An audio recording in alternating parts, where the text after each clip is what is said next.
Here we're going to look at Leaving Cert Higher Level Applied Maths question, and we're going to look at question 10a, which came up in 2010.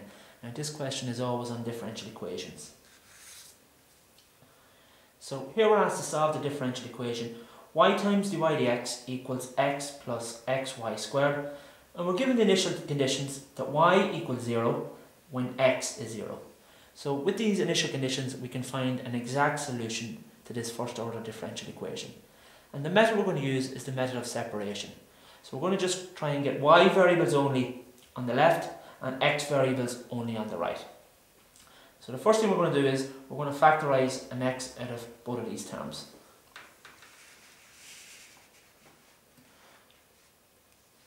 So if we take out the x, we're left with x and 1 plus y squared. And now we're going to try and get the x's on the right. So this dx, we'll bring it across and multiply. This 1 plus y squared, we'll bring it across to the left and divide. So we can write this then as y all over 1 plus y squared dy equals x dx. And if we then integrate both sides, we can just write this as the integral of y all over 1 plus y squared dy equals the integral of x dx. Now the right hand side, this is easy enough to integrate. If we integrate this, we just get x squared all over 2. And on the left hand side here we've got a quotient. So we've got y over 1 plus y squared. But you notice that if we differentiate the bottom, if we differentiate 1 plus y squared, you do just get 2y, which is just a constant multiple of the top. So we know that a u substitution will work.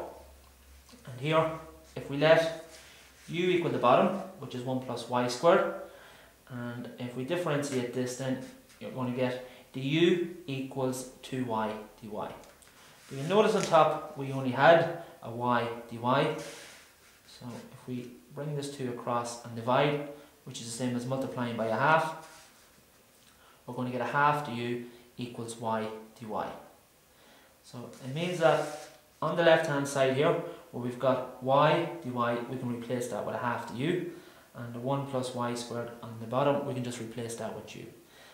Any constants, and in this case we've got a half, we can factorise that out in front of the integral. So we can then write this as the integral, half times the integral of the u over u, and on the right hand side we said that was just x squared over 2 plus c. If you do integrate the u over u, that just gives you the ln of u.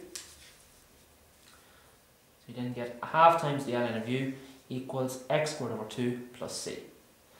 U is something we introduced, and u is just the 1 plus y squared. So if we substitute that back in, you just get a half times the ln of 1 plus y squared equals x squared over 2 plus c. And to find out that value of c, we're now going to apply our initial conditions. Our initial conditions stated that y equals 0 when x is 0. So if we substitute in 0 for y and 0 for x, we're just going to get a half times the ln of 1, and this equals 0 plus c. You can see we've got a half, ln of 1 is 0 plus c. However, the natural log of 1 is just 0, which means our constant c equals 0.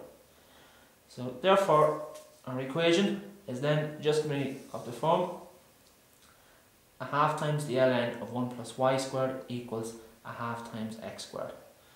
So if you multiply both sides by 2, you just get the ln of 1 plus y squared equals x squared.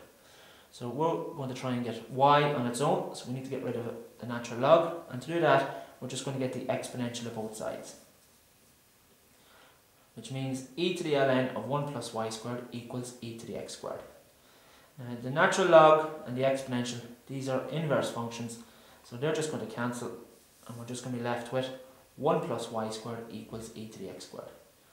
So to get y on its own, we'll first of all bring the 1 across and subtract, and it means that y squared equals e to the x squared minus 1. And if we get the square root, then it means that y is going to equal plus or minus the square root of e to the x squared minus 1. Now our initial conditions told us that when x was 0, y is 0. Now if x is 0 here, e to the 0 is 1, 1 minus 1 is 0, and the square root of 0 is 0. And plus or minus 0 stays as 0. So here we've got two possible solutions. We could have y equals plus the square root of e to the x squared minus 1, or we could have y equals minus the square root of e to the x squared minus 1. So these are our solutions here.